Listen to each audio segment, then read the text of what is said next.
அருமையான கர்த்தருடைய பிள்ளைகளே, தேவன் நல்லவராகவே நம்ம இருந்து நடத்த இருக்கிறார். மறுபடியும் மத்திய சுவிசேஷ புஸ்தகத்தை நாம் மறுபடியும் தியானிக்க கர்த்தர் நம்ம கிருபை செய்வாராக. இப்பொழுது ஸ்வீட்டி அவர்கள் தொடர்ந்து இந்த வேத பாட பகுதிகளை மறுபடியும் நமக்கு நினைப்பூட்டி தொடர்ச்சியாக வகுப்புகளை நடத்துவார். ஹல்லேலூயா. எத்தனை பேர் ரொம்ப சந்தோஷமாக இருக்கீங்க? மறுபடியும் வேத பாட வகுப்பு ஆயத்தமாக ரெடியாக அனௌன்ஸ் பண்ணிட்டாங்கன்னு. உண்மையாக நானும் ரொம்ப சந்தோஷமாக இருக்கேன். ஆண்டவரோட பெரிதான கிருபையால் ஒரு வால்யூம் எழுத ஆண்டவர் வந்து கிருபை செஞ்சார். அது 2 வருடங்களுக்கு மேலான ஒரு முயற்சி. ஆனால் ஆண்டவர் வந்து குறித்த நேரத்துக்கு எது பண்ணாலும் என்ன பண்ணுவாங்க, பெஸ்ட்டாக பண்ணுவாங்க. நான் உங்களோட 2 சீரீஸ் வந்து முடிச்சாச்சு. நம்ம 1ஆம் அதிகாரத்துலேருந்து 21ஆம் அதிகாரம் வரைக்கும் கம்ப்ளீட் பண்ணிட்டோம். பட் ஆனால் ரொம்ப லாங் கேப் விட்ட மாதிரி நம்மளுக்கு ஒரு ஃபீல், ஏதோ டச்சே இல்லாத மாதிரி, மத்தையுக்கும் நமக்கும் சம்மந்தமே இல்லாத மாதிரி ஒரு ஃபீல் இருந்துச்சு. ஒன்றில் முடிக்கிறது பிரச்சனை இல்லை, நமக்கு ஃபாஸ்ட்டாக முடிச்சிடலாம். பட் ஆனால் அந்த கண்டென்ட் வந்து நம்மளோட மனதில் இருக்கணும் அப்படின்னு ஆண்டவர் வந்து எனக்கு உணர்த்தினதுனால இந்த ஒரு சின்ன ஒரு ரீகேப் தான். ரொம்ப ஃபஸ்ட் இருக்கிற மாதிரி ஃபுல்லாக எலாபரேட்டாக அவங்கக்கிட்ட திரும்பியும் ஷேர் பண்ண மாட்டேன். இன்றைக்கி கொஞ்சம் புதுசாக யாராவது வந்தாங்கன்னா அவங்களுக்கு உபயோகமாக இருக்கும், திரும்பியும் ஒரு ரீகேப் கொடுத்தா அப்படின்னு நினச்சி தான் இந்த ரீகேப் நான் ஸ்டார்ட் பண்ணுறேன். ஸோ உங்கள் கையில் வந்து 2 கார்டு இருக்கும்ல, அதில் வந்து பைபிள் ஸ்டடி கலர் கோட் அப்படின்னு இருக்குது. இது வந்து ஸ்டிக்கர், இதுவும் ஸ்டிக்கர் தான். நீங்கள் என்ன பண்ணலான்னா உங்கள் பைபிளோட ஃப்ரண்ட்டு இது இருக்குல்ல, அந்த அட்டையில் நீங்கள் என்ன பண்ணிக்கலாம்னா ஒட்டிக்கலாம். இது 2மே நீங்கள் எப்பப்பெல்லாம் வேதத்தை தியானிக்கணும் நீங்கள் உட்காரும் போது இதை நீங்கள் பார்த்துட்டு, இதில் நிறைய கலர்ஸ் இருக்குது. ப்ளூ கலர், அப்புறம் வந்து பர்பிள் கலர், செகண்டில் இருக்கிறது வந்து பர்பிள் கலரு, பிரிண்டில் வந்து வேறு கலர் மாதிரி இருக்குது. Yellow colour, red colour, orange colour, இந்த மாதிரி நிறைய கலர்ஸ் இருக்குது. ஸோ இது வந்து எதெல்லாம் குறிக்குதுன்னு நான் அதில் எழுதியிருக்கேன். நீங்கள் கோ த்ரூ பண்ணும்போது நீங்கள் அடுத்த வாரம் என்ன பண்ண போகிறீங்கன்னா, இப்போ என்னென்னா நானே பேசிகிட்டு இருந்தேன் என்ன ஆகிடும், போர் அடிச்சிடும்ல. அதனால உங்களுக்கும் சில ஆக்டிவிட்டீஸ் மாதிரி உங்களையும் கூப்பிட்டு ஷேர் பண்ணுறது, அந்த மாதிரிலாம் சிலது பண்ணலாம். கேம்ஸ் மாதிரி கண்டக்ட் பண்ணலாம். பைபிள் ஸ்டடி எப்படி இன்னும் உற்சாகமாக எப்படி எல்லாரையும் என்கேஜாக வச்சுக்கிறது அப்படின்னு யோசித்தேன். ஸோ நீங்கள் அடுத்த வாரம் மத்திய 1ஆம் அதிகாரம் படிக்கும் போது இந்த கலர் யூஸ் பண்ணி ஹைலைட்டர் யூஸ் பண்ணலாம். ஆனால் என்ன பிரச்சனைனா, நம்ம தமிழ் பைபிளில் ஹைலைட் பண்ணால் பின்னாடி பேஜில் என்ன பண்ணோம் தெரியும். நானும் நிறைய யூஸ் பண்ணி பார்த்ததுனால எக்ஸ்பீரியன்ஸில் சொல்கிறேன். க்ரையான்ஸ் இருந்துச்சு அப்படின்னா, பென்சில், கலர் பென்சில் இருந்துச்சுன்னா நீங்கள் லைட்டாக என்ன பண்ணலான்னா ஷேட் பண்ணலாம். டாம்ஸ் அப்படின்னு ஒரு பென்சில் இருக்குது, அதில் நீங்கள் ஷேட் பண்ணலாம் வேணும்னா. இந்த கலரில் எதுக்காக அப்படின்னா, நிறைய பேர் பைபிளை வந்து புதுசாக வச்சுருக்கோம், கேட்டால் ரொம்ப பத்திரமா வச்சுருக்கோம் அப்படின்னு சொல்லுவாங்க. ஆனால் நம்ம எவ்வளோக்கு எவ்வளோ அண்டர்லைன் பண்ணி அதில் எழுதலாம், தப்பே கிடையாது. நம்ம பைபிள் ஆண்டவர் நமக்கு கொடுத்த ஒரு பெரிய கிஃப்ட்டு. நீங்கள் எழுதுகிற அந்த படிக்கிற கண்டென்ட்டை கூட நீங்கள் என்ன பண்ணலான்னா அழகாக என்ன பண்ணலாம், குட்டியாக பால் பாயிண்ட் பென் இருக்கும் பிளாக் கலர், அதில் குட்டியாக நீங்கள் என்ன பண்ணலான்னா எழுதி வச்சுக்கலாம். ஏன் அப்படின்னா நம்ம கண்டிப்பாக ஞாபகம் வச்சுக்கவே மாட்டோம்.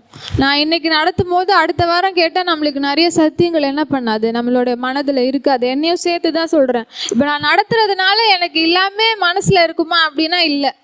நானும் என்ன பண்ணுவேன், ரெஃபர் பண்ணி புக்கெல்லாம் பார்த்து தான் என்ன பண்ண முடியும், சொல்ல முடியும். அதனால குட்டியாக பால் பாயிண்ட் பென் வச்சு நீங்கள் என்ன பண்ணலான்னா நீங்கள் வந்து அண்டர்லைன் பண்ணிக்கலாம், அதில் எழுதிக்கலாம். என்ன வேணாலும் ஆவியானவர் உங்களுக்கு பேசுகிறத நீங்கள் என்ன பண்ணுங்கள், எழுதுங்க. இந்த இயரில் நம்ம பைபிளை கொஞ்சம் அடிக்கடி என்ன பண்ணுவோம், தொட்டு யூஸ் பண்ணி அந்த பேப்பர் என்ன பண்ணோம், யூஸ்டுன்னு பார்க்குற மாதிரி இருக்கிற மாதிரி இருக்கணும்னு எனக்கு ஒரு ஆசை. ஏன்னா இங்கிலீஷில் வந்து நிறைய இருக்குது அந்த மாதிரி. பைபிள் ஜேர்னலிங்னு தனியாக ஒரு புக்கே இருக்குது. ஆனால் தமிழுக்கு வந்து அந்த மாதிரி எதுவுமே கிடையாது.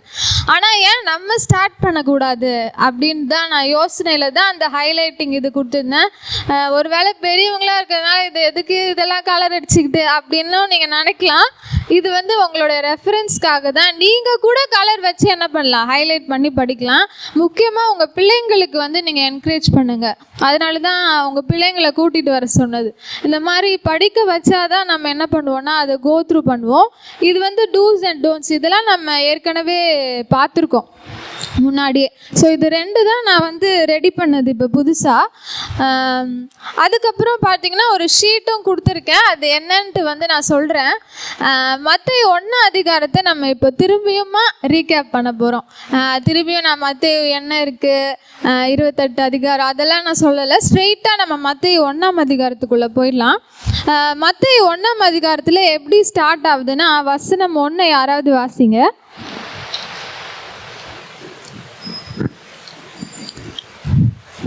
சரி.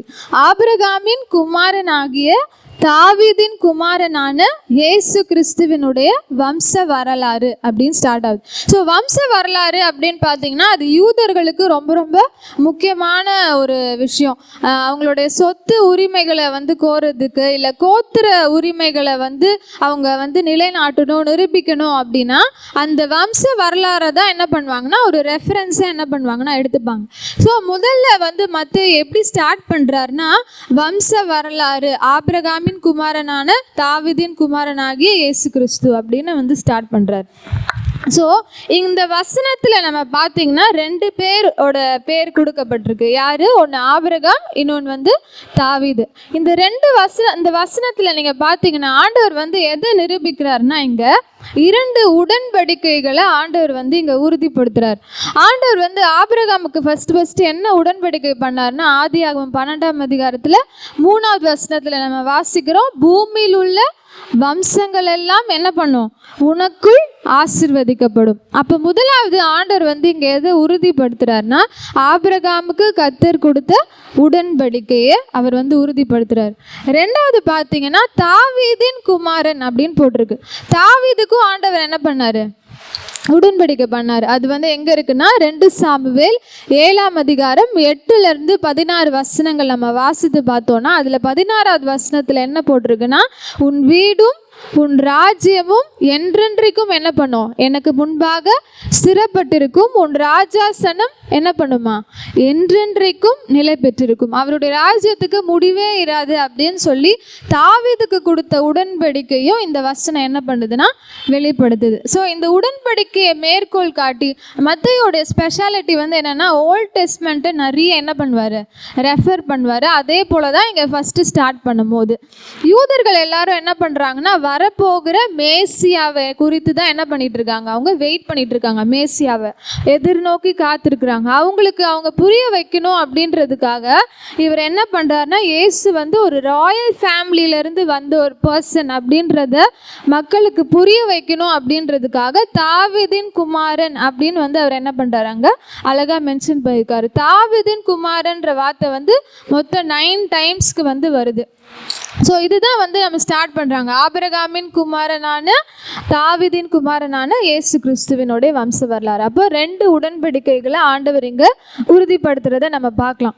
இந்த வம்ச வரலாறு நீங்கள் பார்த்தீங்கன்னா 1 16 வரைக்கும் நீங்கள் ஃபுல்லாக நீங்கள் அந்த அதிகாரம் ஃபுல்லாக நீங்கள் வாசித்து பார்த்தீங்கன்னா மொத்தம் 42 தலைமுறைகளை வந்து அங்கே வந்து மென்ஷன் பண்ணியிருக்காங்க. ஸோ ஃபஸ்ட்டு வந்து ஆண்டவர் வந்து மானிடனாக பிறந்தார் அப்படின்றத நிரூபிக்கிறதுக்காக 1 அதிகாரம் 2 6 வசனங்களை பார்த்தீங்கன்னா ஆபிரகாமிலிருந்து தாவீது வரைக்கும், 2வது தாவீதிலிருந்து பாபிலோன் சிறையிருப்பு 6 11 வசனம், 3வது பாபிலோன் சிறையிருப்பிலிருந்து இயேசு கிறிஸ்து வரைக்கும் 11 16. இதெல்லாம் நான் ஒரு ஷார்ட் ரீகேப்பாக அவங்களுக்கு என்ன பண்ணுறேன் சொல்கிறேன். இதெல்லாம் நம்ம புக்கில் இருக்குது, நீங்கள் ரெஃபர் பண்ணிக்கலாம். ஸோ மானிட பரம்பரை அவர் ஆண்டவர் வந்து மானிடனாக வந்தார் அப்படின்னு சொல்கிறதுக்காக மொத்தம் இங்கே 42 தலைமுறைகளை என்ன பண்ணுறாரு மத்தேயு அழகாக மென்ஷன் பண்ணுறாரு. 2வது இயேசு வந்து தேவனுடைய குமாரன் அப்படின்றதையும் என்ன பண்ணோம் யூதர்களுக்கு புரிய வைக்கணும். அதுக்காக அவர் என்ன பண்ணுறாருன்னா வசனம் 16 நீங்கள் பார்த்தீங்கன்னா யாக்கோபு மரியாளுடைய புருஷனாகிய யோசேப்பை பெற்றான், அவளிடத்தில் கிறிஸ்து என்னப்படுகிற இயேசு பிறந்தார் அப்படின்னு போட்டிருக்கு. இது வரைக்கும் நம்ம முன்னாடிலாம் பார்த்தோன்னா என்ன இவனை பெற்றான் அந்த மாதிரிலாம் இருக்கும். ஆனால் இங்கே டைரெக்டாக மறுத்து என்ன பண்ணல யோசேப்பு இயேசுவை பெற்றான் அப்படின்னு என்ன பண்ணல மென்ஷன் பண்ணல. மாறாக என்ன பண்ணுறாரு, யாக்கோபு மரியாளுடைய புருஷனாக யோசேப்பை பெற்றான், அவளிடத்தில் என்ன பண்ணுறாரு, கிறிஸ்து என்னப்படுகிற இயேசு பிறந்தார் அப்படின்னு போட்டிருக்கு. அதே 18வது வசனத்தில் நீங்கள் வாசித்து பார்த்தீங்கன்னா, அவருடைய தாயாகிய மரியாள் யோசேப்புக்கு நியமிக்கப்பட்டிருக்கையில் அவர்கள் கூடி வரும் முன்னே அவள் பரிசுத்த ஆவியினால் என்ன பண்றா, கர்ப்பவதியானாள் என்று காணப்பட்டது. இதுல இருந்து என்ன அவர் ப்ரூவ் பண்றாருன்னா, இயேசு தேவனிடத்திலிருந்து என்ன பண்றாரு, வந்த ஒரு குமாரன் அப்படின்றத இந்த 2 வசனங்களும் 16வது வசனமும் 18வது வசனமும் என்ன பண்ணுது, நமக்கு நிரூபிக்குது. ஸோ இந்த வம்ச வரலாறு இவ்வளவுதான். இந்த 18 வரைக்கும் நம்ம பார்க்கும்போது இயேசுடைய மானிட பரம்பரையும் தெய்வீக பரம்பரையும் அவர் என்ன பண்றாரு, கிளியரா மென்ஷன் பண்ணியிருக்காரு. சரி, அடுத்தது நம்ம பார்க்குறோம், வம்ச வரலாறுல எத்தனை பெண்களை குறித்து அங்கே போடப்பட்டிருக்கு, 4 பெண்களை குறித்து அங்கே போடப்பட்டிருக்கு. தாமார், ராகாப், ரூத், அப்புறம் உரியாவின் மனைவி ஆகிய பத்சேபா. ஸோ இவங்களை பற்றி நம்ம என்ன பண்ணோம், நம்ம ஒவ்வொரு இதுவாக நம்ம என்ன பண்ணோம், படித்தோம். அது ஒரு சின்ன ரீகேப் தான் இப்போ நான் சொல்ல போகிறேன். ஸோ மத்தேயு என்ன பண்ணுறாருன்னா, வம்ச வரலாறில் பெண்களை என்ன பண்ணுறாரு, ஆட் பண்ணுறாரு. ஸோ யூஸ்வலாக நீங்கள் எந்த வம்ச வரலாறு எடுத்துக்கிட்டாலும் பெண்களுடைய பேர் ரொம்ப அன்யூஷுவலாக இருக்கும். நிறைய இடத்துல என்ன இருக்காது, பெண்களுடைய பேர் இருக்காது. ஆனால் இங்கே மத்தேயு ஒரு டிஃப்ரெண்ட் ஸ்டேட்டஸ் ஆஃப் கிறிஸ்டியானிட்டி, அந்த ஒரு வித்தியாசமான ஒரு பரிமாணத்தை இங்கே என்ன பண்ணுறாரு, கொடுக்குறாரு. கலாத்தியர் 3ஆம் அதிகாரம் 28வது வசனத்தில் நம்ம வாசிச்சோன்னா, ஆண் என்றும் இல்லை பெண் என்றும் இல்லை, நீங்கள் எல்லாரும் கிறிஸ்து இயேசுவுக்குள் எப்படி இருக்கீங்க, ஒன்றாக இருக்கிறீர்கள். அந்த பிரின்சிபலை மத்தேயு அழகாக என்ன பண்ணுறாரு, அவருடைய வம்ச வரலாறுல என்ன பண்ணுறாரு, ஸ்டார்ட் பண்ணுறாரு. இந்த 4 பெண்களுடைய சரித்திரத்தை நம்ம பார்க்கும்போது தேவனுடைய கிருபையின் ஒரு அடையாளமாக இவங்க இருக்கிறாங்க. இந்த 4 பெண்களுடைய வரலாறை பார்த்தீங்கன்னா, it's full of God's grace. அவருடைய கிருபையினால் நிலைநிறுத்தப்பட்ட அந்த 4 பெண்கள். இந்த 4 பெண்களுடைய வாழ்க்கையில் தேவன் கண்டிப்பாக என்ன பண்ணியிருந்தார், ஒரு நோக்கத்தை வச்சிருந்தார். தேவனுடைய நோக்கத்தை நிறைவேற்றுறதுக்கு அவங்க எப்படிப்பட்ட கடந்த காலத்தில் இருந்தாலும் அதெல்லாம் மீறி என்ன பண்ணுறாரு ஆண்டவர், அவர்களை கொண்டு ஆண்டவர் என்ன பண்ணுறாரு, தேவனுடைய திட்டத்தை செயல்பட வைக்கிறாருன்றதுக்கான ப்ரூஃப் தான் அந்த 4 பேர். ஸோ நம்ம முதலாவது யாரை பார்க்க போகிறோன்னா, ராகாப்பை குறித்து நம்ம பார்க்க போகிறோம். புக்கு சப்போஸ் வேணும்னா நீங்கள் புக்கு பார்த்துக்கலாம். புக்கு ஃப்ரண்ட்டில் தான் இருக்குது. ஸோ ராகாப் என்னென்னா நான் ஸ்லைடு இன்றைக்கி போடல. ஏன் அப்படின்னா நம்ம திரும்பியும் முதல்லேருந்து எல்லாமே படிக்கிற மாதிரி இருக்கும். அதனால ஷார்ட்டாக உங்களுக்கு எப்படி ரீகேப் பண்ண முடியும், அதனால நான் ஸ்லைட் போடல. ராகாப் அப்படின்னு பார்த்தீங்கன்னா விசுவாசத்தை செயலில் காண்பித்த பெண் அப்படின்னு சொல்லலாம். நம்ம எப்போல்லாம் கேரக்டர் ஸ்டடி பண்ணுறோமோ அப்போல்லாம் உங்ககிட்ட ஒரு ஷீட் நான் கொடுத்துருக்கேன்ல, இந்த ஷீட்டில் என்னன்னு பார்த்தீங்கன்னா நேம் இருக்குது, அதுக்கப்புறம் என்ன இருக்குது, மீனிங். இப்போ நீங்கள் யாராவது ஒரு கேரக்டரை பற்றி நான் படிக்கணும் அப்படின்னா முதல்ல அவங்க பெயர் என்ன அப்படின்றத என்ன பண்ணணும், நோட் பண்ணிக்கணும். 2வது அந்த பெயரோடைய அர்த்தம் என்ன அப்படின்னு என்ன பண்ணோம், பார்க்கணும். இதுக்கு நீங்கள் நிறைய பைபிள்ஸ்லாம் இருக்குது, கிராஸ் ரெஃபரன்சஸ் புக் இருக்குது, கமெண்ட்ரி புக்ஸ்லாம் இருக்குது. அதிலெல்லாம் நீங்கள் கூகுளில் கூட நீங்கள் சர்ச் பண்ணால் என்ன பண்ணோம், கிடைக்கும். அவங்களுடைய பேருடைய மீனிங் என்ன அப்படின்னு நோட் பண்ணிக்கலாம். அடுத்தது ஃபேமிலி அண்ட் அதர் டீட்டெயில்ஸ், குடும்ப விவரங்களோ இல்லை அவங்க தொழில் சார்ந்தோ இல்லை வேறு ஏதோ எக்ஸ்ட்ரா அவங்க டீட்டெயில்ஸ் என்ன பண்ணலாம், அது கீழே என்ன பண்ணலாம், எழுதிக்கலாம். அடுத்தது என்னென்னா வாழ்க்கை படிப்பினை. இதுதான் ரொம்ப ரொம்ப முக்கியமான ஒரு டைட்டில். அந்த கேரக்டர்லேருந்து நான் என்ன கற்றுக்கிறேன் அப்படின்றது. ஃபஸ்ட்டு ஸ்ட்ரென்த்து, அடுத்தது வீக்னஸ், அவங்களோட நிறைகள் குறைகள் அது என்ன அப்படின்னு டேப்லெட் காலமில் நீங்கள் என்ன பண்ணலாம், பிரிச்சுக்கலாம். நீங்கள் ஒரு பைபிள் ஜேர்னலிங் அதெல்லாம் பார்த்தீங்கன்னா அந்த புக்ஸ்லலாம் எப்படி தான் இருக்கும். அவங்க என்ன பண்ணுவாங்கன்னா பைபிளை பக்கத்தில் வச்சுட்டு அந்த பைபிள் ஜேர்னலிங்களுக்கு தனியாக என்ன பண்ணுறாங்க, ஒரு புக்கு வச்சுருக்காங்க. அதில் இந்த மாதிரி தான் அவங்க என்ன பண்ணுறாங்க, நோட் பண்ணி படிக்கிறாங்க இங்கிலீஷ் பைபிள்ஸ்லேருந்து. நம்மளும் என்ன பண்ணலான்னா இந்த தமிழ் பைபிள்லேருந்து என்ன பண்ணலாம், நம்ம பசங்களுக்கு என்ன பண்ணலாம், கொஞ்சம் உற்சாகமாக இதை நீங்கள் உங்கள் ஃபேமிலி ப்ரேயர்ஸில் கூட நீங்கள் என்ன பண்ணலாம், ஒரே ஒரு அவங்களுடைய பற்றி இப்போ யோசுவா 2ஆம் அதிகாரத்தில் ராகாப்போட இன்சிடெண்ட் இருக்குன்னா அதை நீங்கள் ஸ்டோரியாக வாசிட்டு ஒருத்தர் ஸ்டோரி சொல்லிவிட்டு அவங்கக்கிட்ட என்ன ப்ளஸ் இருந்தது மைனஸ் இருந்தது, எதை நம்மளுடைய வாழ்க்கையில் நம்ம எடுத்துக்கணும் எடுத்துக்கக்கூடாது, ஒரு டிஸ்கஷன் பாயிண்ட் நம்ம என்ன பண்ணலாம், கண்டிப்பாக நம்ம அவங்களுக்கும் சொல்லித்தரலாம், நம்மளும் என்ன பண்ணலாம் கற்றுக்கலாம். அதுக்கான ஒரு சின்ன ஒரு மாடல் தான் நான் என்ன பண்ணியிருக்கேன். இதை மாதிரி நீங்கள் பைபிளில் எல்லா கேரக்டரையும் என்ன பண்ணலாம் படிக்கலாம். செர்மன்ஸ் அதாவது மெசேஜ் கொடுக்குற அளவுக்கு நம்மளால் கண்டிப்பாக என்ன பண்ண முடியும். இதுலேருந்து ஆவியானவர் நமக்கு நிறைய சத்தியங்களை என்ன பண்ணுவார், வெளிப்படுத்துவார். அதனால தான் வேதத்தை தியானிக்கிற மனுஷன் பாக்கியவான் அப்படின்னு போட்டிருக்கு. கேட்கிறவர்களை பார்க்கலாம் தியானிக்கிற மனுஷன் என்னது ரொம்ப ரொம்ப பாக்கியவான். அநேக சத்தியங்களை கண்டிப்பாக ஆண்டவர் நமக்கு என்ன பண்ணுவார், அதை நம்மளுக்கு விவரித்து காட்டுவார். ஸோ முதல்ல நான் வெறும் 3 பேர் தான் நான் இன்றைக்கி ஷேர் பண்ண போகிறேன். ஏன்னா நான் 4 பேரையும் சொல்லிட்டேன்னா உங்களுக்கு ரொம்ப டயர்டாகிடும், போர் அடிச்சிடும். அதனால் ரூத்தை மட்டும் நீங்கள் என்ன பண்ணுங்கள், இதை மாதிரி ரெடி பண்ணிட்டு வாங்க. உங்களுக்கே நிறைய என்ன பண்ணுவாங்க ஆண்டவர் வெளிப்படுத்துவாங்க. உங்ககிட்டேருந்து நான் என்ன பண்ண போகிறேன், இந்த வாட்டி கற்றுக்க போகிறேன். ரூத் கிட்டேருந்து நீங்கள் என்ன கற்றுக்கிட்டீங்க, அவங்களுடைய வீக்னஸ் என்ன, ப்ளஸ் என்ன, உங்கள் வாழ்க்கையில் அதை எப்படி நீங்கள் அப்ளை பண்ணுவீங்க அப்படின்னு குறித்து நீங்கள் எனக்கு என்ன பண்ணலாம், எழுதி கூட நீங்கள் அனுப்பலாம். என் தனி நம்பருக்கும் அனுப்பலாம், குரூப்பில் அனுப்பலனாலும் பரவாயில்ல. என்னை பொறுத்த வரைக்கும் இது என்ன பண்ணணும், பிரயோஜனமாக இருக்கணும். ஃபஸ்ட்டு இப்போ நம்ம ராகாப்பை குறித்து நம்ம என்ன பண்ண போகிறோம், பார்க்க போகிறோம். ராகாப் அப்படின்னா என்ன அர்த்தம்னா விசாலம் அப்படின்னு அர்த்தம், ப்ராடர் அப்படின்னு அர்த்தம், ரொம்ப விசாலமான அப்படின்னு அர்த்தம். அப்போ குறித்து நம்ம பார்க்கும்போது இது எங்கெங்கெல்லாம் இருக்குன்னா யோசுவா 2ஆம் அதிகாரத்தில் அவங்கள பற்றி இருக்குது, 6ஆம் அதிகாரத்தில் இருக்குது, எபிரேயரில் இருக்குது. அந்த ரெஃபரன்சஸ் எல்லாமே நமக்கு புக்கில் இருக்குது, அதெல்லாம் நீங்கள் பார்த்துக்கோங்க. ஸோ ராகாப்பை பற்றி நமக்கு எல்லாருக்குமே என்ன தெரியும், கதை தெரியும்ல. அவள் எரிகோ பட்டணத்தில் இருந்த ஒரு வேசி அப்படின்னு நம்ம பார்க்குறோம். யோசுவாவால் அனுப்பப்பட்ட 2 வேவுக்காரர்களை அவள் என்ன பண்ணான், பாதுகாத்து தன்னுடைய குடும்பத்தை என்ன பண்ணான், ரட்சித்து கொண்டா. ஸோ இந்த ராகாப் கிட்ட இருந்து ஒரு 3 விஷயத்தை நம்ம என்ன பண்ண போகிறோம், கற்றுக்க போகிறோம். முதலாவது பார்த்தீங்கன்னா வசனத்தை கேட்பதில் எப்படி இருக்கணுமா, உணர்வு உள்ளவனாய் இரு அப்படின்னு பார்க்குறோம்.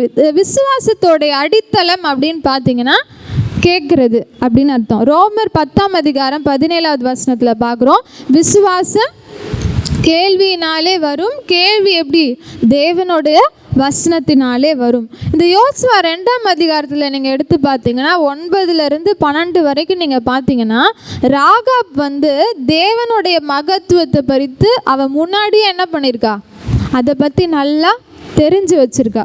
அதனால தான் அவள் என்ன சொல்கிறான்னா, தேவன் மகத்துவங்களை கேள்விப்பட்டு விசுவாசித்து தேவனாகிய கர்த்தரே என்ன உயர வானத்திலும் கீழே பூமியிலும் தேவனானவர் அப்படின்னு சொல்லி என்ன பண்ணுறா, மகிமைப்படுத்துகிறா. ராகாப் தேவனை பற்றி நன்கு அறிந்திருந்தா, வசனத்தை நல்லா என்ன பண்ணியிருந்தா, உணர்ந்து வச்சுருந்தா. உணர்ந்து அவள் என்ன பண்ணியிருக்கா, அப்போ கேட்டிருக்கான்னு அர்த்தம். அதனால தான் அவளுடைய வார்த்தைகள் எப்படி இருக்குது, தேவனை குறித்து மகிமை பொருந்தின வார்த்தைகளாக என்ன பண்ணுது, வெளியில் வருது. இன்றைக்கி பலர் என்ன பண்ணுறோன்னா வேத வசனத்தை கேட்குறோம், நிறைய மெசேஜஸ் கேட்குறோம், நிறைய செர்மன்ஸ்லாம் கேட்குறோம்.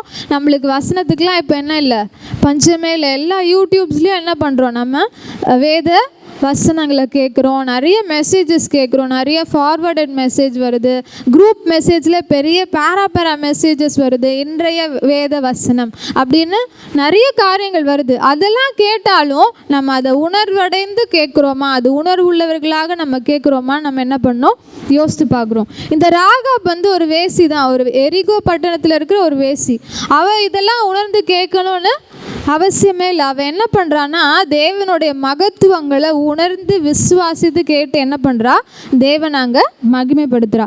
ஏன் இன்னைக்கு நம்ம தேவனை அறிகிற அறிவு நமக்கு ஏன் கம்மியாக இருக்குது அப்படின்னா, நமக்கு என்ன இல்லை, வசனத்தை குறித்த வாஞ்சை இல்லை, நமக்கு என்ன இல்லை, மனது இல்லை. அதனால இருதயத்தை நம்ம என்ன பண்ணுறோமா, அடைத்து வச்சுருக்கிறோம். வேறு விஷயங்களுக்கெல்லாம் நம்மளோட இருதயத்துக்கு இடம் இருக்குது. ஆனால் ஆண்டவருடைய வசனத்தை கேட்பதற்கு, அவருடைய வசனத்தை வாஞ்சிப்பதற்கு நமக்கு என்ன இல்லை, மனசு இல்லை. இன்றைக்கி நம்ம தேவனுடைய மகத்துவங்களை, ஒருவேளை நம்ம கிறிஸ்தவர்களாக இருக்கலாம், ஆனால் கிறிஸ்துவை நம்ம இன்னும் அறிஞ்சிருக்கிறோமா அப்படின்றது வந்து அநேக நேரங்களில் நமக்கே என்னது தான் கேள்விக்குறியாக தான் இருக்குது. ஆனால் இங்கே ராகாப்பு குறித்து பார்க்கும்போது அந்த தேவனுடைய மகத்துவங்களை கேள்விப்பட்டு விசுவாசித்து என்ன பண்ணுறா, அறிக்கையிடுறதை நம்ம பார்க்குறோம்.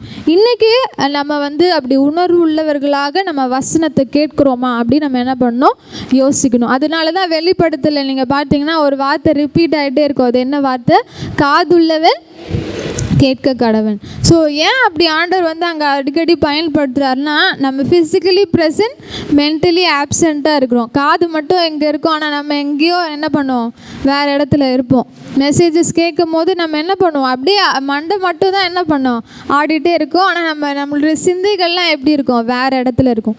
ராகாப் என்ன பண்ணுறான்னா, விசுவாசித்து அந்த வசனத்தை ஏற்றுக்கொண்டு வாயினால் என்ன பண்ணுறா, அறிக்கையிடுறா. ரோமர் 10:10 நம்ம பார்த்தோன்னா, நீதி உண்டாக இருதயத்தில் விசுவாசிக்கப்படும், ரட்சிப்பு உண்டாக வாயினாலே அறிக்கை பண்ணப்படும். அப்போ வசனம் கிடைக்கக்கூடாத பஞ்சகாலம் வருவதற்கு முன்னாடி நம்ம என்ன பண்ணோம், வசனத்தை உணர்வு உள்ளவர்களாக இது போல் வேத தியானங்களோ இல்லை மெசேஜ் டைமிங்கில் நம்ம என்ன பண்ணணும், குறிப்பெடுத்து அதை என்ன பண்ணணும், தியானித்து நம்மளே வசனத்தால் என்ன பண்ணணும், நிரப்பிக்கும் போது உண்மையாகவே கர்த்தர் வந்து நம் மூலமாக என்ன பண்ணுவார், மகிமைப்படுவார். ஸோ ஃபஸ்ட்டு விஷயம் நம்ம கற்றுக்கிறது என்னென்னா, தேவனுடைய வசனத்தை கேட்பதற்கு நம்ம எப்படி இருக்கணுமா, உணர்வு உள்ளவர்களாக இருக்கணும்.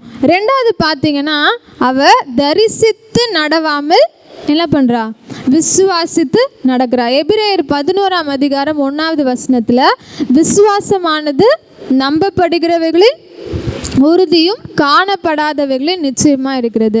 ராகாப்பை நீங்கள் பார்த்தீங்கன்னா, அவளுக்கு யோசுவாவுடைய பிளான்ஸ் எதுவுமே என்ன பண்ணாது, தெரியாது. அவங்க வேவு பார்க்க வந்திருக்காங்க, அவ்வளோதான். அவளுக்கு அவங்க என்ன பண்ண போகிறாங்க, எப்படி இதை கைப்பற்ற போகிறாங்க, எந்த பிளானுமே அவளுக்கு என்ன பண்ணாது, தெரியாது. ஆனாலும் நம்பிக்கையோட விசுவாசத்தோட எதுவுமே பார்க்கலனாலும் தன்னுடைய உயிரையும் பொருட்படுத்தாமல் அவள் என்ன பண்ணுறா, தன்னுடைய லைஃபையே ரிஸ்க் பண்ணி அந்த வேவுக்காரர்களை என்ன பண்ணுறா, காப்பாற்றுறா. அப்போ ரெண்டாவது அவகிட்ட இருந்து நம்ம கற்றுக்கிற விஷயம் என்னென்னா, அவள் தரிசித்து நடவாமல் விசுவாசித்து நடந்தால். கிறிஸ்தவர்களாக இருக்க நம்ம எல்லாருமே அப்படி தான் என்ன பண்ணணும், நடக்கணும். தரிசித்து நடவாமல் விசுவாசித்து நடக்க வேண்டும். ஏன்னா நம்மளுக்கு வந்து ஃப்யூச்சரை பற்றி எதுவுமே தெரியாது. ஆனால் நம்மளுடைய காலங்கள் யாருடைய கரத்தில் இருக்குது, தேவனுடைய கரத்தில் இருக்குது. அந்த விசுவாசத்தோடு நடக்கும்போது கண்டிப்பாகவே நம்மளுடைய வாழ்க்கையில் எல்லாமே இப்படி தான் இருக்கும், நன்மைக்கு ஏதுவாக தான் நடக்கும். மூணாவது விஷயம் அவன் என்ன பண்ணான்னா, உடன்படிக்கையின்படி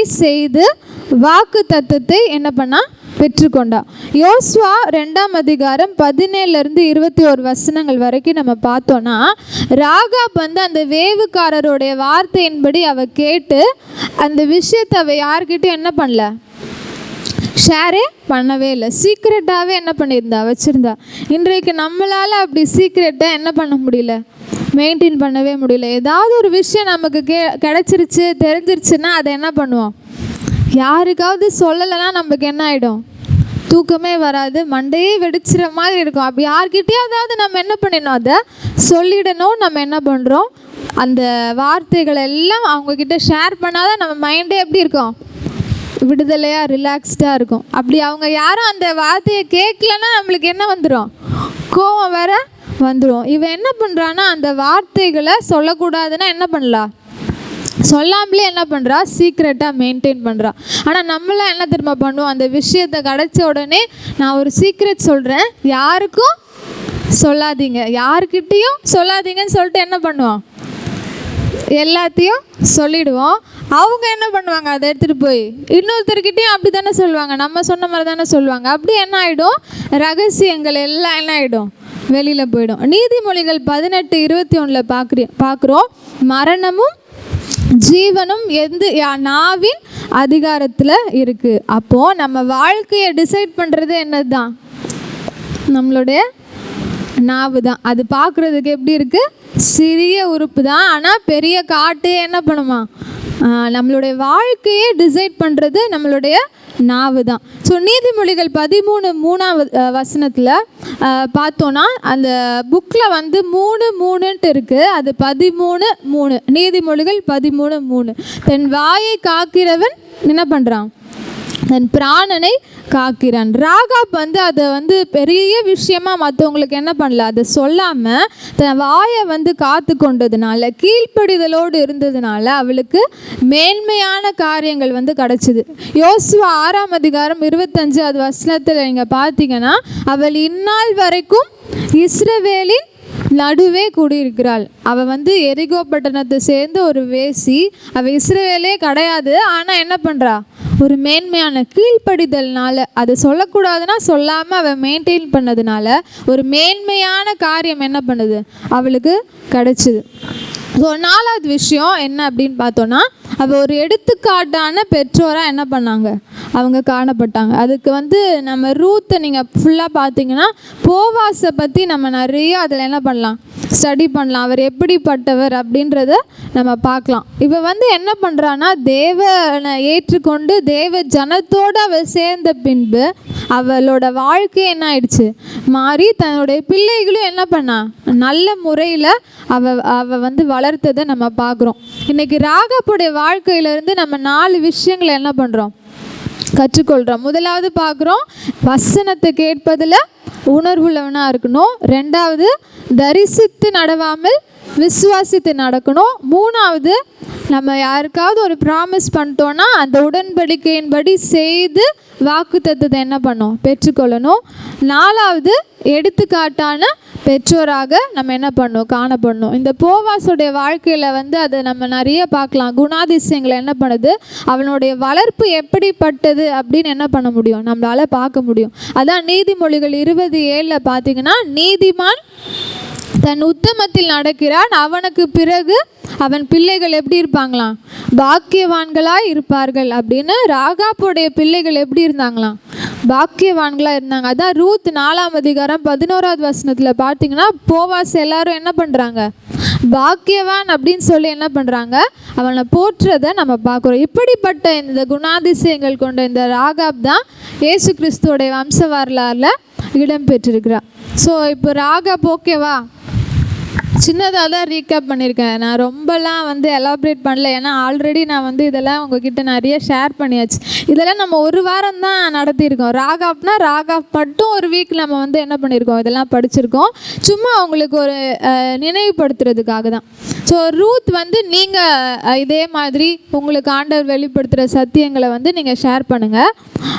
அடுத்தது நம்ம பார்க்க போகிறது யாருன்னா, பத்சேபாலை குறித்து நம்ம வந்து பார்க்க போகிறோம். பத்சேபாலை குறித்து நம்ம பார்த்தோம் அப்படின்னா, நான் வந்து அதுக்கு தலைப்பு கொடுத்துருக்கேன், தன்னலமற்ற பெண் அப்படின்னு. அதாவது தன்னை குறித்து அவள் அதிகமாக யோசிக்காத ஒரு பெண்மணியாக இருந்தாள் அப்படின்னு நம்ம பார்க்குறோம். அதுக்கு ரீசன் என்னன்றதை நம்ம வந்து இப்போ பார்க்கலாம். அவங்க தாத்தாவோட பேர் வந்து அகிதோப்பேல், அப்பா வந்து எலியாம், கணவன் வந்து உரியா.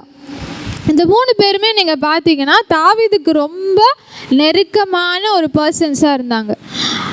இந்த பத்சேபாலோடைய சம்மரி பார்த்தீங்கன்னா, அவங்களுடைய கதையை நீங்கள் பார்த்தீங்க அப்படின்னா, பத்சேபால் வந்து உரியாவை ரொம்ப என்ன பண்ணியிருந்தா, நேசித்து தான் என்ன பண்ணியிருந்தா. திடீர்னு என்ன ஆயிடுச்சு, தாவீது அவளோட என்ன பண்ணிட்டான், பாவம் செஞ்சுட்டான். உரியாவும் என்ன பண்ணிட்டான், இறந்து போயிட்டான். அதனால பல இன்னல்கள் அவளுடைய வாழ்க்கையில் என்ன பண்ணுது, காணப்பட்டது. கர்த்தர் இதெல்லாம் மாற்றி தான் அவளுக்கு என்ன கொடுத்தாரு, ஒரு குமாரனை கொடுத்தாரு, சாலமோன் அப்படின்னு கொடுத்தாரு. சாலமோன் அப்படின்னா சமாதானம் அப்படின்னு அர்த்தம். 1 சாமுவேல் 12ஆம் அதிகாரம் 25வது வசனத்தில் பார்த்தீங்கன்னா, அந்த சாலமோன் இடத்துல கர்த்தர் எப்படி இருந்தாராம், அன்பாக இருந்தார் அப்படின்னு போட்டிருக்கு. ஸோ அப்போனா பத்சேபாலும் கண்டிப்பாக எப்படி தான் இருந்திருப்பாங்க, தேவனுக்கு பிரியமான ஒரு மகளாக தான் இருந்திருப்பாங்க. இல்லைன்னா ஆண்டவர் வந்து இவ்வளவு தூரம் என்ன பண்ணியிருக்க மாட்டார், அந்த வம்ச வரலாறில் அவளுடைய பேர் என்ன பண்ணியிருப்பார், இன்க்ளூட் பண்ணாமல் விட்டுருக்க மாட்டார்ல. ஸோ 1 ராஜாக்கள் 2:19 அவர் ராஜாவின் தாயாக என்ன பண்ணுறா, வலது புறமாக ஒரு சிங்காசனத்தில் உட்கார பாக்கியத்தையும் அவள் என்ன பண்ணுறா, பெற்றுக்கொள்கிறான். இந்த பத்சேபாலுடைய வாழ்க்கையிலேருந்து நம்ம கற்றுக்க போகிற ஒரு 3 விஷயங்களை நம்ம வந்து சீக்கிரமாக பார்க்கலாம். முதல்ல பார்த்தீங்கன்னா, அவள் குடும்பத்தாரால் நேசிக்கப்பட்ட ஒரு பெண்மணியாக இருந்தாள். இந்த பத்சேபாலை குறித்து நான் தியானிக்கும் போது எனக்கே ஃபஸ்ட்டு வந்து நிறைய காரியங்கள் வந்து புரியவே இல்லை. அப்போது நான் 2 சாமுவேல் 12ஆம் அதிகாரம் வந்து ஓப்பன் பண்ணி அந்த நாத்தானுடைய ஓமையை நான் கொஞ்சம் படித்து பார்த்தேன்.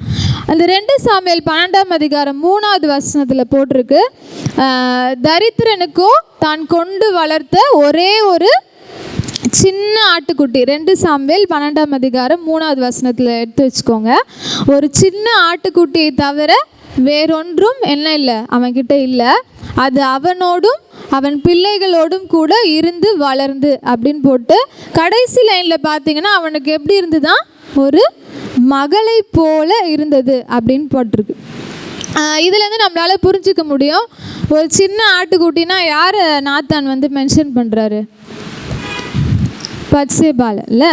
ஸோ அப்போ ஆட்டுக்குட்டினா எப்படி இருக்கும், ரொம்ப அழகாக இருக்கும், பார்க்குறதுக்கு அழகாக இருக்கும், ரொம்ப மென்மையானதாக இருக்கும். அதுக்கு என்ன இருக்காது, எதுவுமே என்ன பண்ணாது, தெரியாது. ஒரு இன்னசென்ஸோட சிம்பிள் தான் என்னது, ஒரு சின்ன ஆட்டுக்குட்டி அப்படின்னு சொல்லலாம். அது ரொம்ப பரிசுத்தமான ஒரு ஆட்டுக்குட்டியாக இருந்துச்சு. அதுக்கு உலகமே என்ன பண்ணாது, தெரியாத ஒரு ஆட்டுக்குட்டியாக இருந்தது. ஒரு மெய்ப்பெண் என்ன பண்ணுவான், ஆட்டுக்குட்டிக்கு ஸ்பெஷல் கேர் கொடுப்பான்ல, அதே போல் தான் உரியாவுக்கு பத்சேபால் எப்படி இருந்தாலாம், ஒரு மகளை போல என்ன பண்ணா இருந்தாள் அப்படின்னு நம்ம பார்க்குறோம். அவளுடைய ஐஸ் எல்லாமே, அவளுடைய கண்கள் எல்லாமே அவங்க வீட்டை சுற்றி தான் என்ன பண்ணுது இருந்துச்சு. அவனும் அவள் பிள்ளைகளும் கூட என்ன பண்ணுது, அது வளர்ந்து அப்படியே செல்ல குட்டியாக என்ன பண்ணுது, அவள் வந்து காணப்படுறா. ஸோ இதுலேருந்து நம்ம என்ன புரிஞ்சுக்கலாம்னா, பத்சேபால் குடும்பத்தாரால் நேசிக்கப்பட்ட பெண்மணியாக இருந்தாள் அப்படின்றத நம்மளால் என்ன பண்ண முடியும், விளங்கி கொள்ள முடியும். 2வது விஷயம் நீங்கள் பார்த்தீங்கன்னா, அதே வசனத்தில் 3வது வசனத்தில், அவன் பிள்ளைகளோடு கூட வளர்ந்து அவன் வாயின் அப்பத்தை தின்று அவன் பாத்திரத்தில் குடித்து அவன் மடியில் படுத்துக்கொண்டு அவனுக்கு ஒரு மகளை போல இருந்தது அப்படின்னு பார்க்குறோம். அவன் வாயின் அப்பத்தை தின்று அப்படின்னா என்ன அர்த்தம்னா, எந்த டிமாண்டும் அவன் என்ன பண்ணவே இல்லை. இன்றைக்கெலாம் நம்ம பார்த்திங்கன்னா, இவ்வளோ சேலரி இருந்தால் தான் நான் என்ன பண்ணுவேன், கல்யாணம் பண்ணிப்பேன், இதில் எனக்கு இது வேணும் அது வேணும், நம்ம என்ன பண்ணுறோம், நிறைய டிமாண்ட்ஸ்குள்ளே நம்ம என்ன பண்ணுறோம் போகிறோம். ஆனால் இந்த பத்சேபால் வந்து என்ன பண்ணுறான்னா, அவன் வாயின் அப்பத்தை தின்று, கணவன் என்ன கொடுக்குறானோ அந்த போதும்ன்ற மனதோடு அவன் என்ன பண்ணுறா, அந்த ஃபேமிலி என்ன பண்ணுறா, லீட் பண்ணுறா.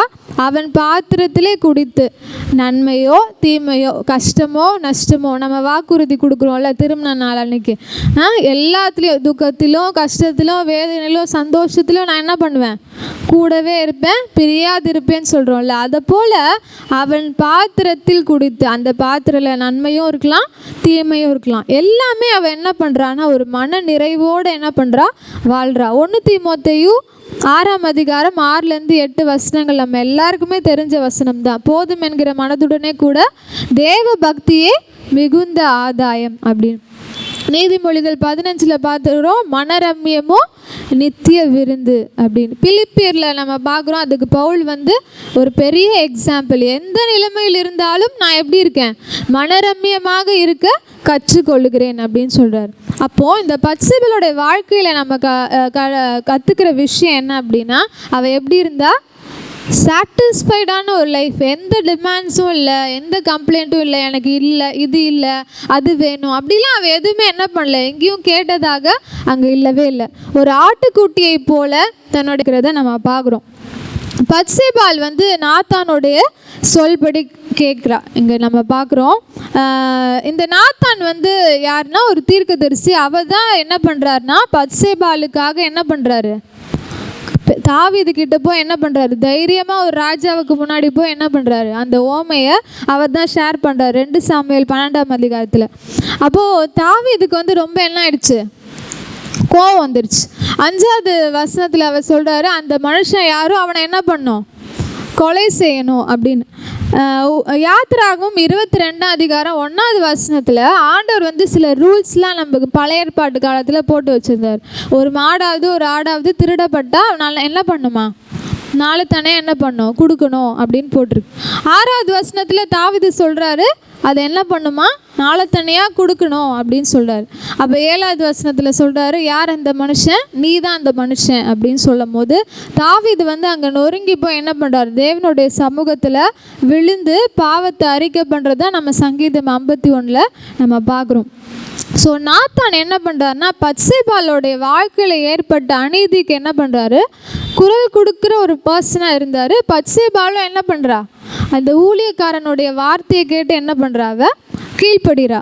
இன்னொரு விஷயத்தில் நாத்தான் வந்து என்ன அட்வைஸ் கொடுக்குறாரு அப்படி பார்த்தீங்கன்னா, 1 ராஜாக்கள் 1ஆம் அதிகாரம் 11 - 14 வரைக்கும் நீங்கள் பார்த்தீங்கன்னா, அங்கே சாலமோனுக்கும் பத்சேபாளுக்கும் அதோனியா அப்படின்ற ஒரு அதோனியா தாவீதோடைய பையன், அவனால் என்ன இருக்குது, ஒரு ஆபத்து வந்துச்சு. இது பத்சேபாளுக்கும் தெரியாது, சாலமோனுக்கும் தெரியாது. ஆனால் இந்த நாத்தான் தான் என்ன பண்ணுறாரு, போய் சொல்லி உன் உயிருக்கும் உன் மகனுடைய உயிருக்கும் ஆபத்து இருக்குது, தாவீது உனக்கு ஆணையிட்டு கொடுத்த மாதிரி அந்த உடன்படிக்கை நீ போய் என்ன பண்ணு, கேளு அப்படின்னு சொன்னதே யார் தான்?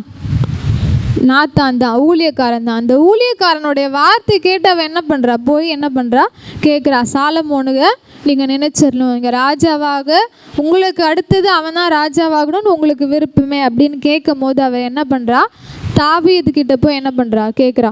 அப்போது பத்சேபாளுடைய வாழ்க்கையில் நம்ம கற்றுக்கிற ஒரு விஷயம் என்னென்னா, ஊழியக்காரருக்கு அவள் என்ன பண்ணா, கீழ்ப்படிஞ்சிருந்தா.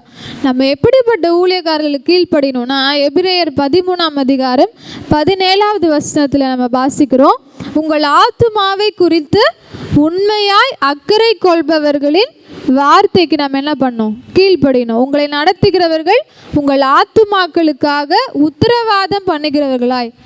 ஆத்துமாக்களுக்கு யார் உண்மையாகவே உங்கள் ஆத்துமாவை குறித்து பாரத்தோடு பேசுகிறாங்களா, அவங்களுடைய வார்த்தை நம்ம என்ன பண்ணோம், கேட்கும் போது கண்டிப்பாக இந்த பத்சேபாளை போல் நம்மளுடைய வாழ்க்கையும் எப்படி தான் இருக்கும், ஒரு ரைட் ட்ராக்கில் தான் மாறும். ஸோ இந்த பத்சேபாளுடைய வாழ்க்கையில் 3 விஷயம்: குடும்பத்தாரால் நேசிக்கப்பட்ட பெண்ணாக இருந்தால், மன நிறைவோடு வாழ்ந்தா, ஊழியக்காரருக்கு கீழ்ப்படிந்தா. அதனால தான் அவளை என்ன பண்ணியிருக்காங்க, வம்ச வரலாறில் அவளுடைய பேர் என்ன பண்ணியிருக்கு, ரெக்கார்டில் இருக்குது. அவளுடைய மூலமாக தேவனுடைய அந்த இயேசு கிறிஸ்துவோடைய வம்ச வரலாறு என்ன பண்ணுது, வர்றதுக்கு அவள் வந்து ஒரு காரணமாக காணப்படுகிறத நம்ம பார்க்குறோம்.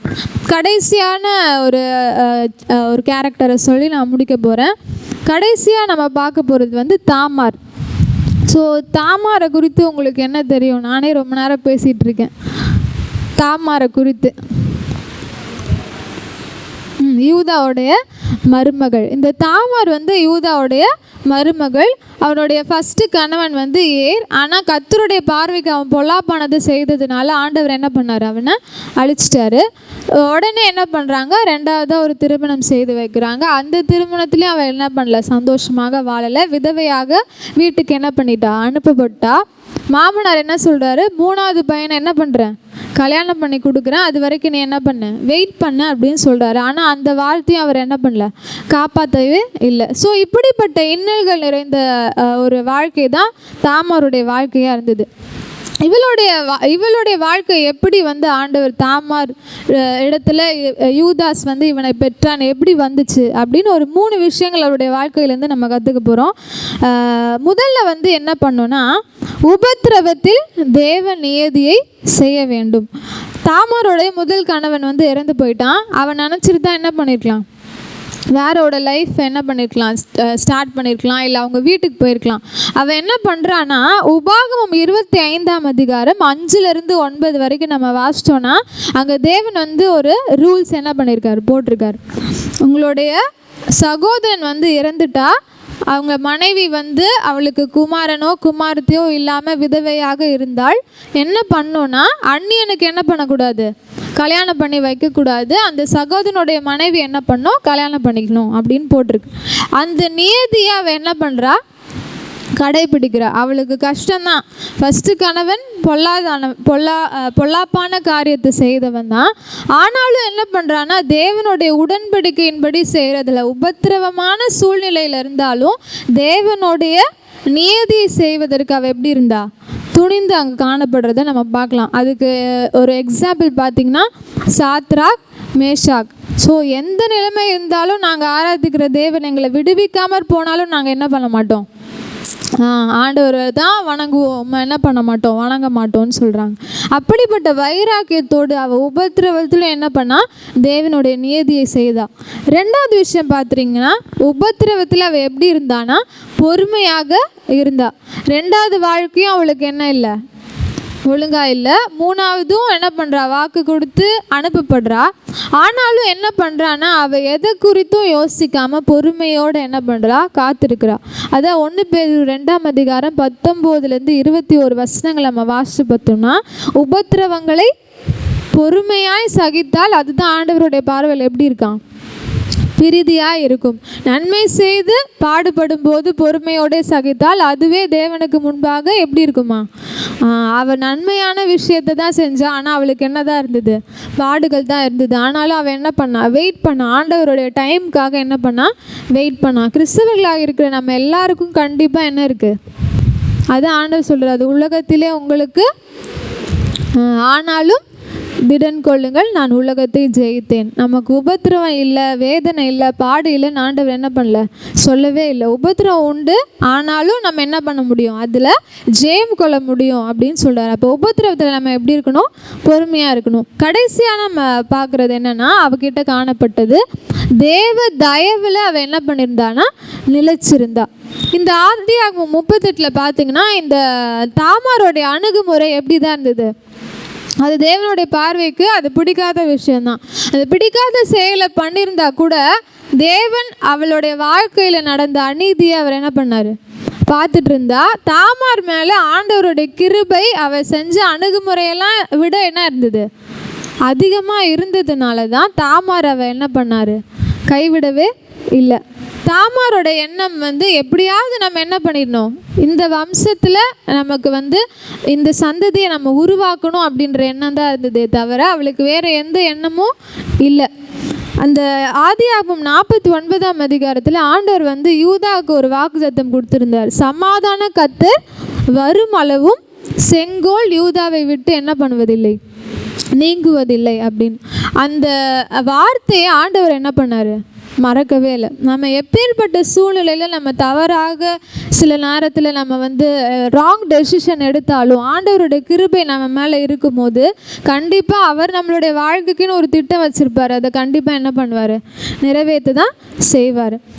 ரோமர் 11:22 வாசிக்கிறோம், தேவனுடைய தயவையும் கண்டிப்பையும் பார், விழுந்தவர்களிடத்தில் அவர் என்ன பண்ணுறாரு, கண்டிப்பையும் உன்னிடத்தில் தயவையும் காண்பித்தார். அந்த தயவில் நம்ம என்ன பண்ணுமா, நிலச்சிருக்கணும். நம்மளுடைய வாழ்க்கையில் கூட அவசரமாக இந்த தாமரை போல் தவறான திட்டங்கள் எடுக்கும் போது நிறைய அவச்சொற்களும் அவமானங்களும் நம்மளுடைய வாழ்க்கையில் என்ன பண்ணும், காணப்படும். ஆனால் நம்மெல்லாம் என்னது தான், பலவீனமானவர்கள் தான். ஆனால் ஆண்டவருடைய கிருபை நம்ம மேலே அளவில்லாமல் இருந்ததுனால தான் அவள் பாவத்தை என்ன பண்ணல, பொருட்டாக எண்ணப்படாமல் அவருடைய நீதி அளவில்லாமல் இருந்ததுனால தான். இயேசு கிறிஸ்து வந்ததே காரணம் என்ன தான், இழந்து போகிறத தேடவும் ரட்சிக்கவும் வந்தேன். நான் பிணியாளிகளுக்கு தான் என்னது, வைத்தியனாக வந்தேன் அப்படின்னு சொல்கிறது தான். இந்த 4 விஷயத்தையும் நீங்கள் பார்க்கும்போது ராகாப்பா இருந்தாலும் சரி, ரூத்தோடைய வாழ்க்கையாக இருந்தாலும் சரி, தாமாரோடைய வாழ்க்கை, பத்சேபாளுடைய வாழ்க்கை, அவங்களுடைய பாஸ்ட் லைஃப்லாம் பார்த்திங்கன்னா ரொம்ப உபத்திரவம் தான் இருந்தது, பாடு இருந்தது, தவறான வழிகள் இருந்தது, எல்லாமே இருந்துச்சு. ஆனால் ஆண்டவர் என்ன பண்ணுறாரு, அதை அவருடைய கிருபை, அவர் கிருபையுள்ள தேவன், அந்த ஆத்துமாக்கள் மேலே அவர் வாஞ்சையுள்ள தேவன்றது தான் என்ன பண்ணுறாரு, இதெல்லாம் என்ன பண்ணுறாரு, அவர் வெளிப்படுத்துகிறார். ஸோ இந்த எல்லா விஷயத்தையும் நமக்கு சொல்கிறது என்ன அப்படின்னா, தேவனுடைய அனுமதி இல்லாமல் எதுவும் நம்மளுடைய வாழ்க்கையில் என்ன பண்ணாது, நடக்காது. அவர் உபத்திரவங்களை அனுபவிச்சா கண்டிப்பாக அதுக்கு ஒரு நோக்கம் உண்டு. அதுதான் தாமாரோடைய வாழ்க்கை நமக்கு சொல்லிக் கொடுக்குது. ஸோ இவ்வளோ நேரம் நம்ம என்ன பண்ணிட்டோம், அந்த ஃபஸ்ட்டு சாப்டர் என்ன பண்ணிட்டோம், ரீகேப் பண்ணிட்டோம். வம்ச வரலாறு நம்ம பார்த்தோம். அதில் என்ன பண்ணுறோம், 42 தலைமுறைகள் இருக்குது. அதில் 2 பரம்பரையாக நம்ம பிரிச்சுக்கிறோம், மானிட பரம்பரை, தெய்வீக பரம்பரை. மானிடத்தை குடிக்கிறதுக்காக அவர் ஆபிரகாம், தாவீது இதெல்லாம் என்ன பண்ணுறாரு, கோட் பண்ணுறாரு. தாவீதோடைய வம்சத்தில் பிறந்ததுனால அவர் யூதருடைய ராஜா அப்படின்னு ஒரு ராயலோட அந்த ஜெனரேஷனை காட்டுறதுக்காக தாவீது என்ன பண்ணுறாரு, கோட் பண்ணுறாரு. அதெல்லாம் பார்த்தோம். ஆண்டவர் தேவனுடைய குமாரன் சொல்கிறதுக்காக 16, 18 வசனங்கள் நம்ம பார்த்தோம். பரிசுத்த ஆவியினாலே அவர் என்ன பண்ணார், பிறந்தார் அப்படின்னு நம்ம பார்த்தோம். 4 பெண்களில் வந்து நம்ம 3 பெண்களை இன்றைக்கி என்ன பண்ணோம், தியானித்தோம். ரூத் வந்து நீங்களே என்ன பண்ண போகிறீங்க, இந்த மாதிரி அந்த ஷீட் இருக்குல்ல, அதை பார்த்து நீங்களே ஆண்டவர் உங்களுக்கு என்ன காண்பிக்கிறாரோ அதை என்ன பண்ணுங்கள், எழுதிட்டு வாங்க. அடுத்த வாரம் நீங்கள் வந்து கூட என்ன பண்ணலாம், ஒரு 2 minutes என்ன பண்ணலாம், ஷேர் பண்ணலாம் ஒருத்தர். ஏன்னா நானே பேசிகிட்டு இருந்தால் போர் அடிச்சிடும். உங்ககிட்டலாம் ஆண்டவர் வித்தியாசமாக பேசுவார். என் மூலமாக தான் ஆண்டவர் பேசுவாருன்னு இல்லை, நம்ம எல்லோரும் இங்கே கற்றுக்கிறதுக்கு தான் வந்திருக்கோம்ல. அதனால உங்ககிட்ட இருந்து நிறைய விஷயங்களை வந்து ஆண்டவர் வெளிப்படுத்தணும். முக்கியமாக நான் வாஞ்சிக்கிறேன், இந்த ஸ்தேவான் இந்த பேர் வந்து எனக்கு ரொம்ப ரொம்ப பிடிக்கும். அப்போஸ்தலர் புத்தகமே எனக்கு ரொம்ப பிடிச்சது. அந்த ஸ்தேவான் என்ன பண்ணுறாருன்னா, வேத அறிவில் அவர் வந்து ஒரு பிரில்லியண்ட்டான ஒரு பர்சன். அவ்வளோ பெரிய அப்போஸ்தலர் 7 அவர் பிரசங்கம் பண்ணது தான் அவ்வளோ பெரிய பிரசங்கம் இல்லை. ஸ்டார்டிங் ஆபிரகாம்லேருந்து இயேசு கிறிஸ்து வரைக்கும் ஃபுல்லாக என்ன பண்ணிட்டாரு, மரிக்கிற தருவாயில் கூட என்ன பண்ணார், சொல்லிட்டு தான் என்ன பண்ணார், மரிச்சார். அந்த ஸ்தேவான் கிட்ட இருந்த வைராக்கியம் நம்ம திருச்சபைக்கு என்னது வேணும். வேத வசனம் வளர்ந்து பெருகாமல் நம்ம திருச்சபையில் எழுப்புதலே வராது. நம்ம யாருக்கோ ஜெபிக்கிறோம், எதுக்கோ ஜெபிக்கிறோம், அங்கே எழுப்புதலை கொடுங்க அப்படிலாம் ஜெபிக்கிறோம். நம்ம வசனம் எழுப்புதல் நம்ம திருச்சபைக்கு வரணும். அதுக்காக நீங்கள் பாரத்தோடு ஜெபிங்க. உங்களுக்கு தெரிஞ்சவங்களை நீங்கள் என்ன பண்ணுங்கள், கூட்டிகிட்டு வாங்க. இது டெஸ்ட்டெல்லாம் கிடையாது, எதுவுமே கிடையாது. எல்லாரும் வேதப்பட வகுப்புனாலே ஏதோ வேற நினச்சிக்கிறாங்க. அது ஏதோ தியாலஜி மாதிரி இருக்கும், டெஸ்ட் வைப்பாங்க, அசைன்மெண்ட் கொடுப்பாங்க, அந்த மாதிரிலாம் நினச்சிக்கிறாங்க. அப்படிலாம் இல்லை. எனக்கு வந்து நான் எந்த பைபிள் காலேஜ்லேயும் நான் படிக்கல, எனக்குமே அது எதுவுமே தெரியாது. ஃபுல்லாக ஜெபம் பண்ணி அதை அனலைஸ் பண்ணி தியானிச்சுட்டே இருக்கும்போது ஆண்டவர் கொடுக்குற சத்தியங்களை தான் நான் எழுதுகிறேன். இது எத்தனை முறை வந்திருக்கு அதெல்லாம் எனக்கு எதுவுமே தெரியாது. ஏதோ புக்கு ரெஃபர் பண்ணும் போது அதில் இருக்கிறத நான் எழுதியிருக்கேன். இதில் கூட வந்து என்னோடய பேர் தான் இதில் இருக்கும். அதில் வந்து நான் யார் என்ன எதுவுமே நான் வந்து இதில் கொடுக்கவே இல்லை. இந்த புக்கோட இது என்ன எனக்கு எதுவுமே இல்லை. என்னை பொறுத்த வரைக்கும் இந்த கண்டென்ட் எப்படியாவது என்ன பண்ணும் போகணும். இது முக்கியமாக நம்ம வாழ்க்கைக்கு இதை என்ன பண்ணும் யூஸ் பண்ணணும். ஏதோ தியரிட்டிக்கலாக படிக்கிறது, இது 9 முறை வந்துள்ளது அப்படின்னா அதனால நமக்கு எதாவது பயன் இருக்கா? இல்லை, நம்ம அதை மறந்துடுவோம் செய்வோம். ஆனால் அந்த வாழ்க்கையோடு நம்ம லிங்க் பண்ணி படிக்கும் போது சில விஷயங்களை என்ன பண்ணுவோம், மறக்கவே மாட்டோம். இந்த வாரம் ஃபுல்லாக அந்த 1ஆம் அதிகாரத்தை நீங்கள் என்ன பண்ணுங்கள், ஆண்டவர் உங்களுக்கு கொடுத்த வாய்ப்பாக நினச்சிட்டு ஐயோ இவ என்ன திருப்பியும் ஆரம்பித்து முதல்லேருந்து நடத்துகிறா அப்படின்னு நினைக்காம ஒரு சின்ன ரீகேப்பாக அடுத்த வாரம் நான் என்ன பண்ணுறேன்னா உங்களுக்கு 20 செகண்ட் அந்த இதில் இருந்து பெண்டிங்கில் இருக்கிறதையும் நான் கவர் பண்ணிடுறேன். ப்ளஸ் இதோட ரீகேப்பும் நான் சொல்கிறேன். ஏன்னா அதுவும் நம்மளுக்கு முக்கியம். ஏன்னா 2 வருஷம் ஆயிடுச்சு, இது 3rd இயரில் நம்ம வந்து மத்தையை முடிச்சிடலாம். அதனால சின்ன ரீகேப் பண்ணிவிட்டு ப்ளஸ் வந்து எக்ஸ்ட்ராவாக அந்த 22 அதிகாரத்துலேருந்தையும் நான் வந்து அடுத்த வாரத்துலேருந்து கண்டினியூ பண்ணுறேன். ஸோ இதுக்காக நீங்கள் பாரத்தோடு ஜெபிங்க. சப்போஸ் வந்து உங்களுக்கு புக்கு வேணும்னா நீங்கள் எப்போ வேணாலும் என்கிட்ட கேட்டு நீங்கள் வாங்கிக்கலாம். அங்கிள், நாம் ஜெபிக்கலாம். பரலோக நல்ல பிதாவே, உம்மை துதிக்கிறோம் சுவாமி. இந்த நாளிலும் உம்முடைய மகா கிருபை நிமித்தம் மீண்டுமாய் நாங்கள் இந்த பைபிள் ஸ்டடி வர பங்கு பெற நீ கிருபை கொடுத்தீர். கோடி ஸ்தோத்திரம் அப்பா. கடந்த நாட்களில் 22 அதிகாரங்களில் நடத்த ஸ்வீட்டி கொடுத்த நல்ல பலன் கிருபைக்காக ஞானத்துக்காக ஸ்தோத்திரம் அப்பா.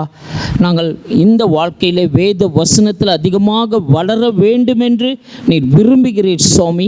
எங்கள் திருச்சபை வேத அறிவிலும் வளர வேண்டும் என்று நீர் விரும்புகிறீர். அதற்காக இப்படிப்பட்ட காரியங்களை நீர் ஏற்கனவே ஆயத்தப்படுத்தி இப்பொழுது நடத்தி வருவதற்காக கோடி ஸ்தோத்திரம் அப்பா. அப்பா, இந்த வகுப்புகளுக்கு அதிக தாகத்தோடு மக்கள் வர நீ கிருபை தரும்படியாக நாங்கள் செபிக்கிறோம் அப்பா. இதோ சிலரோடு இல்லப்பா, அந்த ஆலயம் நிரம்பணும் சுவாமி. வருகிற நாட்களில் சுவாமி ஒவ்வொரு குடும்பமும் நாங்களும் சுவாமி தனிப்பட்ட வாழ்க்கையிலே வசனத்தில் நாங்கள் இன்னும் தேறினவர்களாக வேண்டும் சுவாமி. ஆண்டவரே, நீரே சொன்னீர் வேத வசனங்களை ஆராய்ந்து பாருங்கள், அதனால் நித்திய ஜீவன் உண்டு என்று சொன்ன தேவன். நாங்கள் இது மூலமாக நாங்கள் நித்திய ஜீவனை பெற்றுக்கொண்டு நாங்கள் உம்மோடு நித்திய காலமாய் வாழ கிருபை தரும்படியாக நாங்கள் செபிக்கிறோம். எங்கள் ஆலயத்தில் இப்படிப்பட்ட காரியங்களை நீர் செய்து வருவதற்காக நன்றி. ஸ்வீட்டி மூலமாக வந்த அந்த முதலாவது புஸ்தகத்துக்காக ஸ்தோத்திரம் அப்பா. அதை நாங்கள் வாங்கி கருத்தாய் வாசித்து இன்னும் அநேக காரியங்களை அறிந்து கொள்ள எங்கள் பலன் தாருங்க. எல்லா மகிமையும் உமக்கே செலுத்துகிறேன். இயேசு கிறிஸ்துவின் நாமத்தில் ஜெபிக்கிறேன் ஜீவனுள்ள நல்ல பிதாவே, ஆமேன். நாம் யாவரும் சேர்ந்து சொல்லலாம். என் ஆத்துமாவே கர்த்தரை ஸ்தோத்திரி, என் உள்ளமே பரிசுநாமத்தை ஸ்தோத்திரி. என் ஆத்துமாவே கர்த்தரை ஸ்தோத்திரி, அவர் செய்த சகல உபகாரங்களையும் மறவாதே. ஆமேன், ஆமேன்.